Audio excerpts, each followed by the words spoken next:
all very fortunate that there's still so much new ground to be broken here. There's so many stories that still need to be told. If we lived back in Massachusetts, somebody would be here plugging, the fifth or sixth book on the Indian War. But you get a chance here to do some things for the first time. What's the name of your book? Oh, it's I don't think I mentioned that. It's Remembered Drums, a history of the Puget Sound Indian War. Speak up. What is it? It's called Remembered Drums. Where is it available?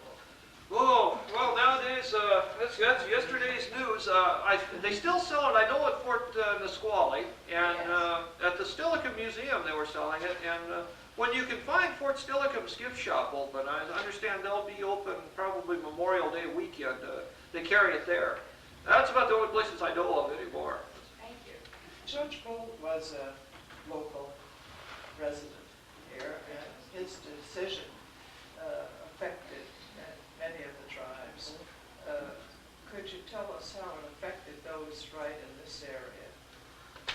Well, his interpretation of the treaty brought about quite a change. One of the clauses of the Medicine Creek Treaty, there were a lot of different clauses. The Indians had to give up slavery, they had to move onto a reservation, they had to give up trading with Canada and a lot of other things. But the government made several promises in return. They agreed to set up schools, provide a blacksmith on their reservations, and a lot of different things. And one of those stipulations was that the Indians would be allowed to fish and hunt at all their usual and accustomed stations in common with all citizens of the territory. And,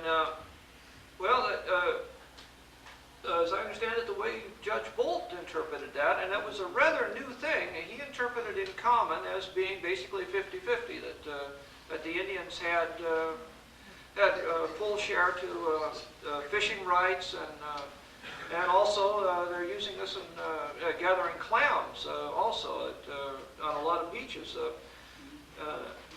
Matter of fact, one of the pieces I wrote I wrote a piece for the News Tribune about Chambers Creek one time, and the morning it came out in the newspaper, this fellow called me. I don't think the paper could have been on his doorstep more than about 15 minutes, and he said, "Are you the guy that wrote this piece about Chambers Creek?" And I said, "Yes, I am. I expected to get this glowing, well, I love your work." Well, what I got was, "Well, why didn't you say anything about those damned Indians and their fish nets right across the mountain?" That's one of the things, as I'm working on the history of Big Harbor, I know that the fishermen over there are, Judge Bolt is, he's not one of the pictures they put over their mantle. Do they have permission to run those nets across Chambers Creek? Well, at least that guy said they did. I don't know. I've never seen them there. I've seen plenty on the Puyallup. They're there. I have seen them. I even called the fisheries about it, and I got to call this one and that one, and Brandon said, "Well, call, you can call some other place," and they just kept passing the buck all the way through. So are they still there? When the salmon come, try to go up the creek, they put the nets in. Put the net clear across. Oh, boy. Yeah, I remember where there used to be that fish ladder. When I was a kid, my dad would take me there and we'd watch the salmon jump. So there's probably not many of them that jump Still there. there. They used to spearfish over in the buffalo show too. Oh, yeah, they're still. They just throw this on the gravel bed there, and take the spear and flip the fish off on the bank, running up to 50 pounds. Well, I must have taken some strength, Imagine doing that for very long. Yeah, there's still along the Columbia. There's a few places where they fish off platforms. Try to either net or spear the fish as they come through. There's a place along a bridge there where the Indians have got their planks set up and still able to do that the way they used to do before long stretches of the Columbia were dammed. Let's see. Well, got one in the back there.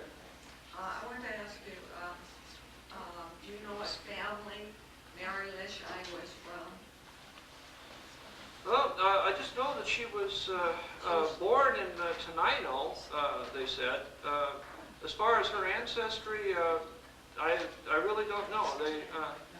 When she died, her obituary said she was born in Tenino about 1839. So she was a great deal younger than Lesha. She would have been almost young enough to be his daughter at that time.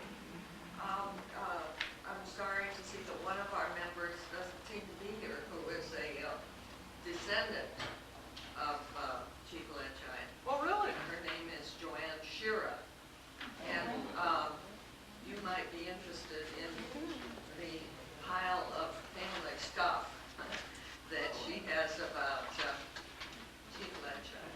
Her sister Marilyn looks very much more Indian than Joanne, who is a blonde.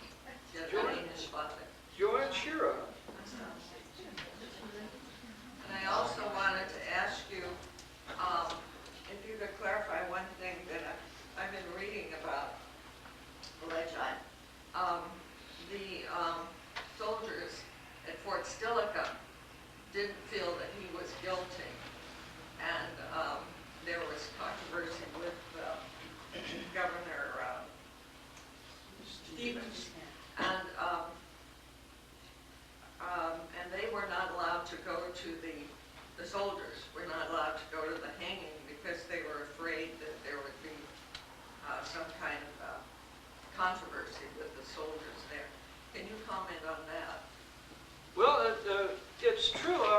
The regular army, you got to realize that the regular army had several duties.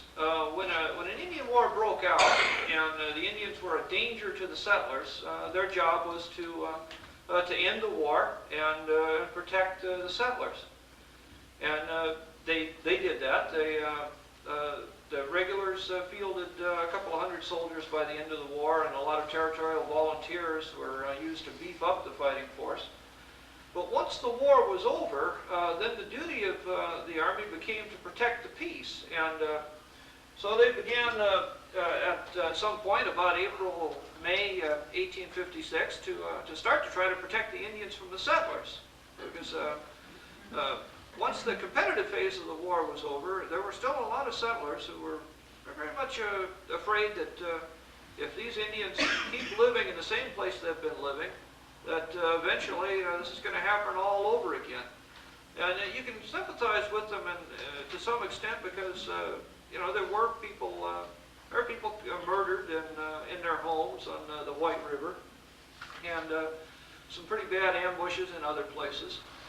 But as time went on, when Leschi passed into captivity, he was captured, betrayed by his nephew about November 1856, and was brought in to stand trial.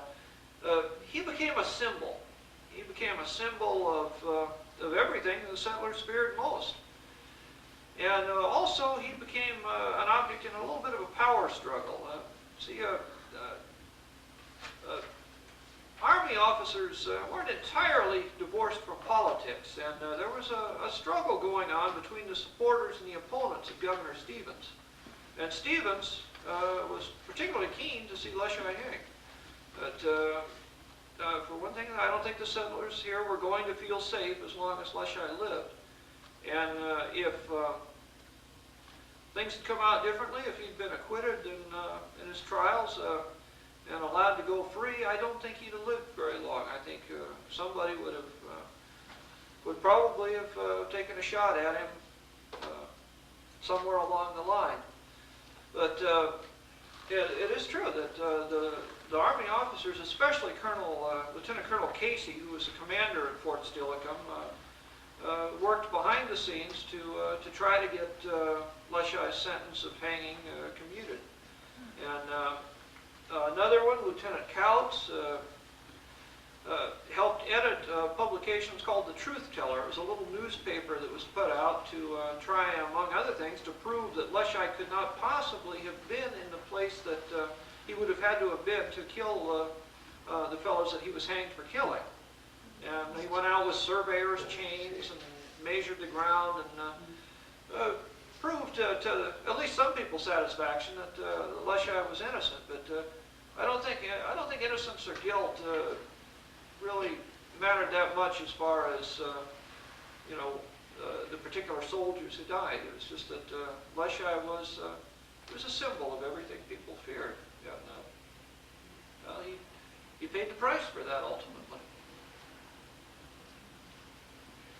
Oh, yes, sir. Okay, going back to Hudson Bay, you seem to be fairly familiar with Port Nisqually and the activities there.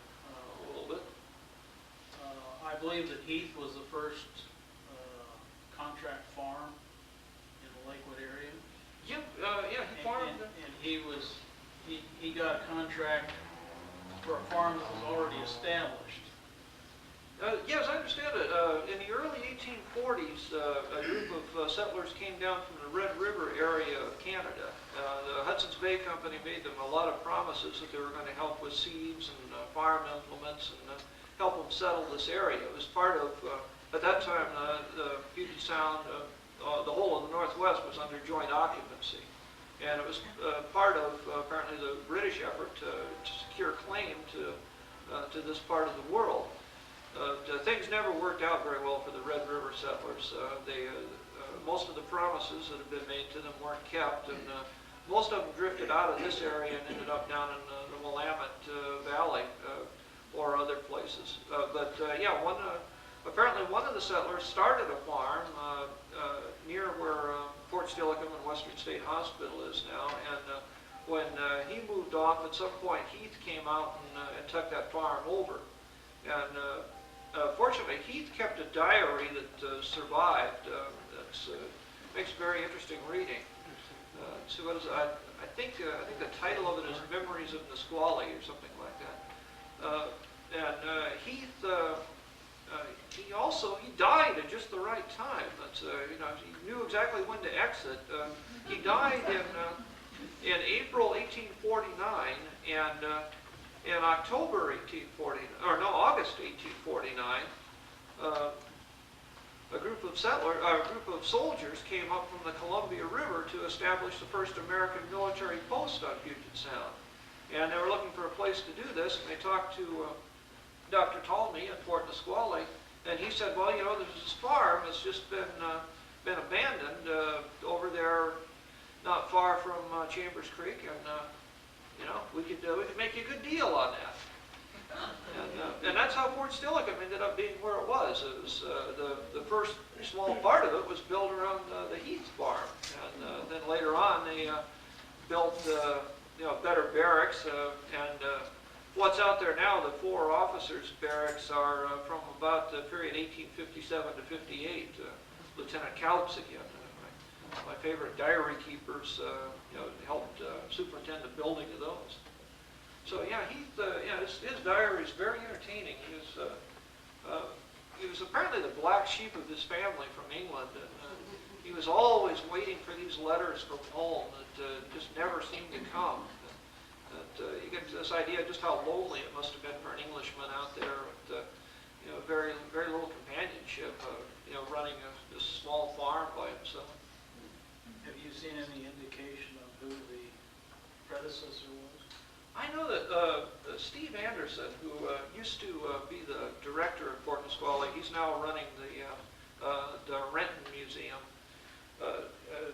has tried for a long time to figure out exactly who settled where and who this mystery settler was that had been at Fort Steilacoom. And I don't know, he thought he was following the trail the last time I talked to him, so I don't know, you know, what he's found since then.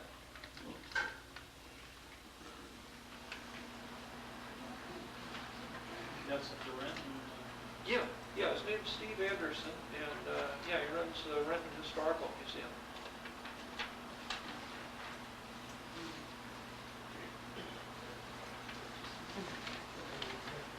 Is there any other questions?